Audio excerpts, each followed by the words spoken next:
नमस्कार साथियों, मैं वेद प्रकाश आत्मनिर्भर भारत संवाद श्रृंखला के 5वें अंक में आप सभी का हार्दिक स्वागत करता हूं। आज हम भारत के सुप्रसिद्ध संस्थान दिल्ली विश्वविद्यालय के हिंदी विभाग की आचार्य आदरणीय प्रोफेसर कुसुमलता मलिक से इतिहास विषय पर परिचर्चा करने जा रहे हैं। लेकिन इस परिचर्चा को शुरू करने से पहले आप सभी दर्शकों को यह बताते हुए हर्ष का अनुभव कर रहा हूँ कि हमारे आचार्य को literary society of Jammu and Kashmir के द्वारा award of the decade for excellence in gender equality and the empowerment of women 2010 से 2020 से सम्मानित किया गया है। आप सभी दर्शकों को यह भी बताना चाहता हूं कि हमारे आचार्य दिल्ली विश्वविद्यालय के हिंदी विभाग की प्रोफेसर हैं और national federation of the blind की अध्यक्ष हैं। इन दोनों पदों पर कार्य करते हुए वे महिला सशक्तिकरण के लिए कार्य करती रही हैं। अब हम अपने आचार्य से आज की परिचर्चा के विषय में जानना चाहेंगे। आचार्य जी, पिछली बार आपने इतिहास के विषय में हमें बताया था और जब हम देखते हैं तो हमारे भारतीय इतिहास को पश्चिम के लेखकों ने ही अपने दृष्टि से लिखा है, तो वास्तव में हम अपने इतिहास को कैसे जान सकते हैं? हमें समझने की कोशिश करनी चाहिए कि इतिहास की दो भिन्न परंपराएं हैं। पहले हम पश्चिमी परंपरा की बात कर लेते हैं। हेरोडोटस 484 बीसी से लेकर 425 बीसी तक उनका समय माना जाता है, जो कि यूनान के इतिहासकार थे और उन्हीं को सिसरो इतिहास का जनक मानते हैं। अब ये किस इतिहास का जनक मानते हैं? निश्चित तौर पर ये पश्चिमी इतिहास का जनक मानते हैं। जरा समय की दृष्टि से तो देख लीजिए कि उनका समय क्या है, 484 बीसी पूर्व से लेके 425 बीसी पूर्व। उनकी जो पुस्तक है द हिस्ट्रीज, उससे पूर्व क्या इतिहास के कोई ग्रंथ विश्व भर में नहीं मिलते? विश्व में भले ही ना मिलते हो, कहीं ना मिलते हो, लेकिन भारत में तो मिलते हैं। फिर भला हमें पश्चिम के लोग हमारी परंपरा को, हमारे इतिहास की परंपरा को क्यों नकारते हैं? हमें किस अपराध की सजा देते हैं कि हमारा कोई इतिहास नहीं है?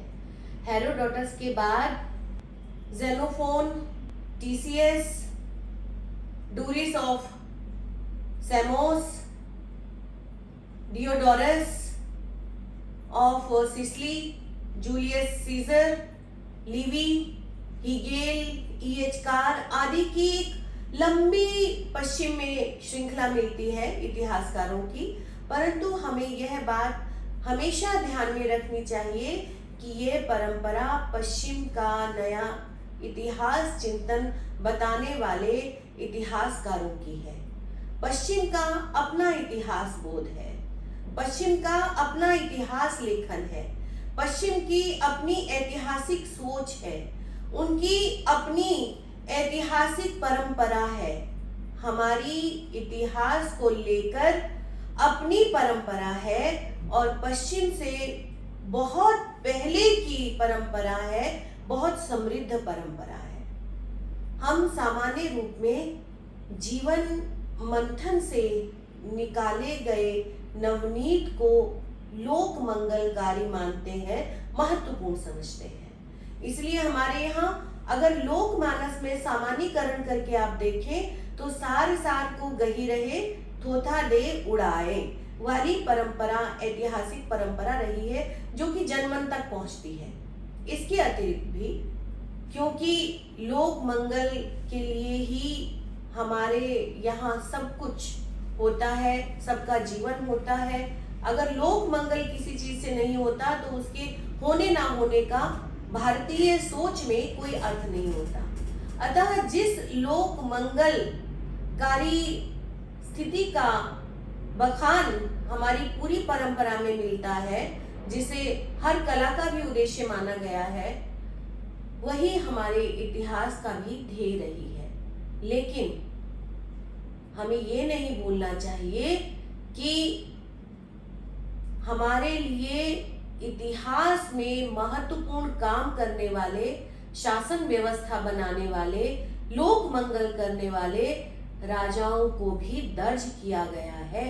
उनकी वंशावलियां पूरी तरह से मिलती है, यहाँ तक कि हजारों हजार बीसी पूर्व तक की वंशावलियां, पृथु की वंशावली हमें उपलब्ध है, ब्रह्मा की वंशावली हमें उपलब्ध है। तो हम ये नहीं कह सकते कि हमारे यहाँ इतिहास को पूरी तरह से नकारा गया है या इतिहास को तथ्य संकलन या तिथि संकलन से पृथक किया गया है।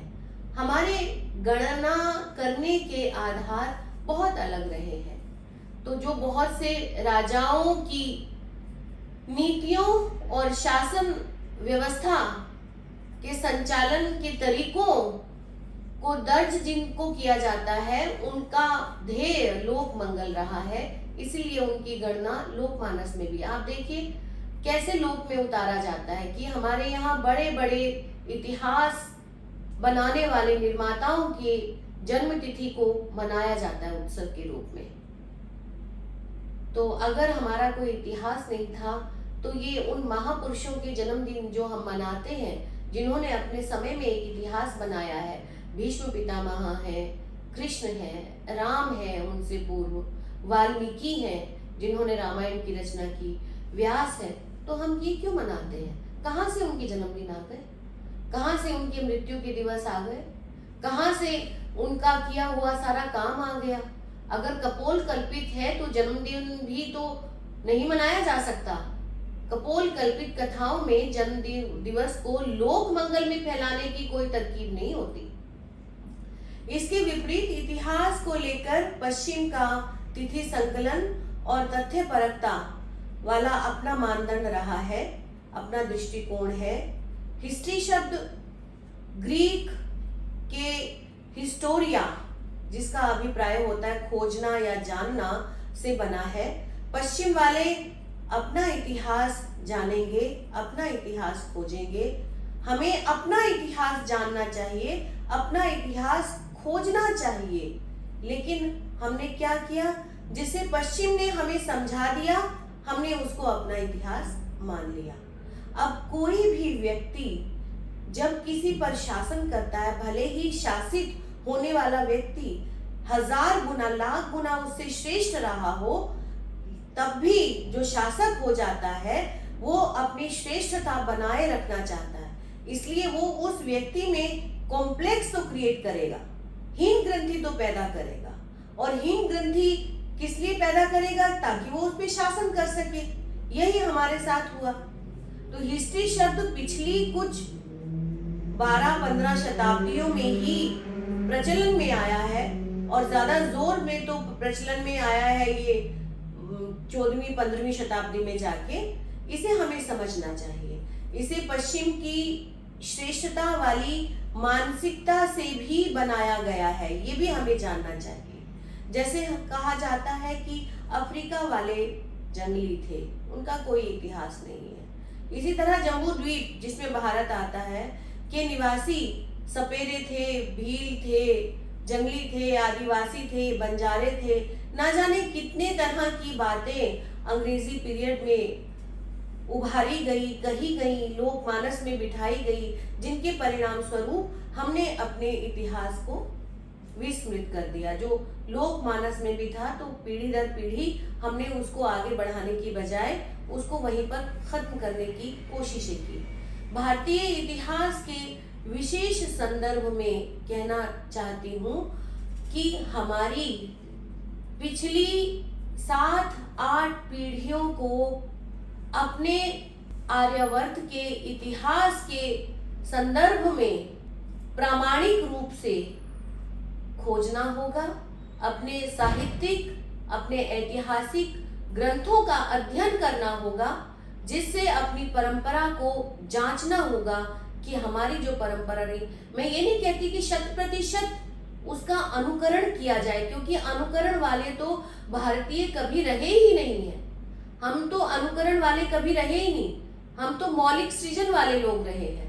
हमने हमेशा अपनी परिस्थितियों से कैसे निपटा जाए, जीवन को कैसे जिया जाए, इस पर बल दिया है।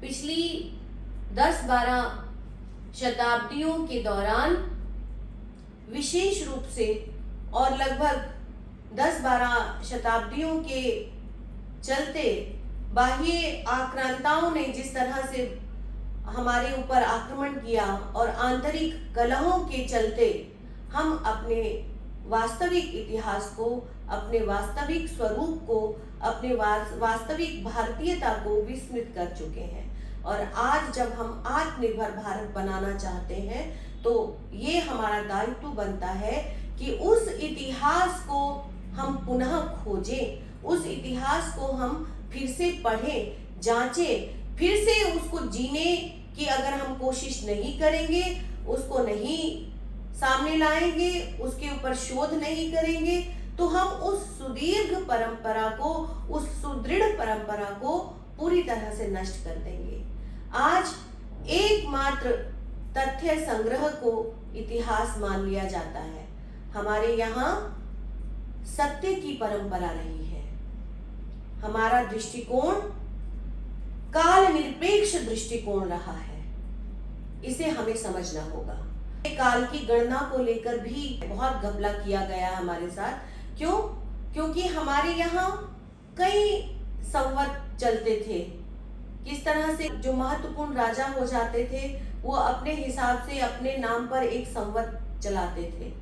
तो इसीलिए हमने देखा कि जो विक्रमी संवत है या जो भारतीय काल की गणना है, जो गणक के आधार है, आप देखिए खाली समय को लेकर हम गणना नहीं करते हैं, हम पूरी वनस्पतियों को लेके कि इस समय में ये वनस्पति खिलेगी, पूरा मृदा विज्ञान को लेके कि पृथ्वी की मिट्टी जो है, हमारे देश की मिट्टी, इस जगह की मिट्टी इस जगह पे ऐसी हो जाएगी।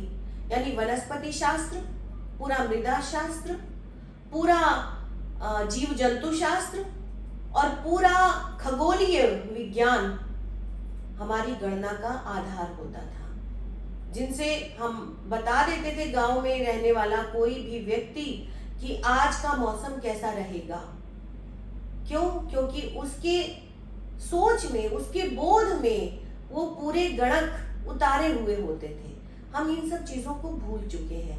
मायासुर का जो सूर्य सिद्धांत है जिसमें काल की गणना की गई है, और ये लगभग 8000 बीसी पूर्व लिखा गया था, जिसमें पूरी वंशावलियां दी गई हैं और सूर्य के अनुसार कैसे काल की गणना होती है। आप जानिए गांव में आज भी अगर कोई 90 वर्ष से अधिक बूढ़ा होगा तो वो बता देगा कि अभी दिन के 3 बजे हैं या 4 बजे हैं, क्योंकि वो सूर्य की गति को देखकर समय का अनुमान कर सकता है, समय बता सकता है।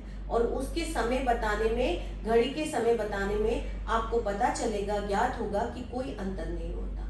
तो आज हम अपने पूरे काल बोध को विस्मृत कर चुके हैं, यहाँ तक कि हम हिंदी के अंक लिखना भूल गए हैं। तो जिस तरह से हिंदी के अंक लिखना हम भूल गए हैं, उसी तरह से हम अपने महीने, दिन, सप्ताह, पाक्षिक जो चीजें होती थी कि अमावस्या है कि पूर्णिमा, ये सब भी हम भूल चुके हैं। हमारे यहाँ हर दिन का एक महत्व होता था और वो महत्व समवेत रूप में वनस्पति शास्त्र, मृदा शास्त्र, जीव जंतु शास्त्र और पूरा मौसम विज्ञान, पूरा खगोल शास्त्र पर आधारित होता था, जिससे फल मिलता था, जिससे निकाला जाता था कि मुहूर्त कौन सा यात्रा के लिए सही है। हम उसको अंधविश्वास कहकर, कहीं रूढ़ी कहकर, कहीं मिथक कहकर उसको नकारते हैं। जब तक हम अपने इतिहास को इस तरह से नकारते रहेंगे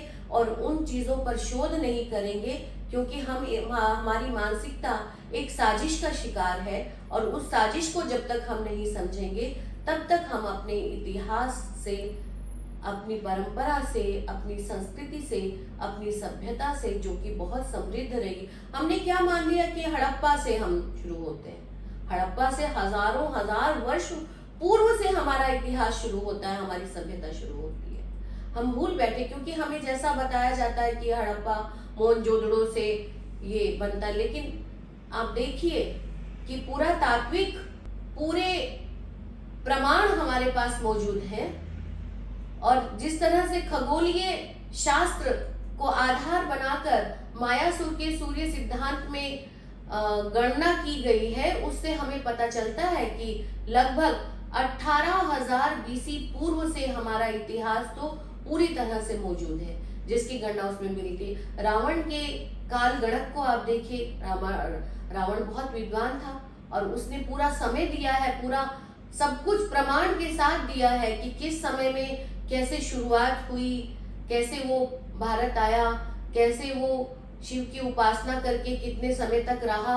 ये सारे प्रमाण मिलते हैं, लेकिन उन प्रमाणों को हम नजरअंदाज करते हैं, सिर्फ हम पूरी अपनी परंपरा को नकार देते हैं ये कहकर कि ये तो मन घड़ंत है, कपोल कल्पना है, मिथक है। यहाँ तक कि महाभारत और रामायण को भी हम मिथक कहकर छोड़ देना चाहते हैं, जो कि बहुत बाद की रचनाएं हैं। और वो रचनाएं इतिहास है क्योंकि उनका लेखक उस समय में जीवित था और वो उस इतिहास का एक भाग था, जीवित इकाई था। तो इसलिए हमें अपने इतिहास को समझने के लिए पुनः अपनी ओर लौटना पड़ेगा, आत्मबोध के साथ आत्मचिंतन करते हुए, कठिन परिश्रम करके अपना शोध करना होगा अपनी परंपरा का, अपने इतिहास बोध का। मैं समझती हूँ कि आपने इस दृष्टि से अपने आप को जांचने परखने के लिए अपने आप को तैयार करने की एक पृष्ठभूमि तैयार की होगी और आगे आने वाले शोध निश्चित रूप से भारतीय आत्मनिर्भरता की ओर उन्मुख होंगे, आत्मनिर्भर भारत की परिकल्पना को साकार रूप दे सकेंगे। बहुत बहुत धन्यवाद। आशा करता हूं कि हमारे दर्शकों को आज का संवाद अच्छा लगा होगा। आज हमारे आचार्य ने बताया कि हम अपने इतिहास को तथ्यों के संग्रह के माध्यम से न देखकर बल्कि आत्मबोध के माध्यम से शोध की प्रवृत्ति में आगे बढ़कर हम अपने इतिहास को जान सकते हैं। यदि आपकी कोई जिज्ञासा हो तो आप अपनी जिज्ञासा को कमेंट बॉक्स में लिख सकते हैं। हम अपने आचार्य को आज के संवाद के लिए समय देने के लिए हृदय से धन्यवाद प्रकट करते हैं। आप सभी का भी हृदय से धन्यवाद और आभार।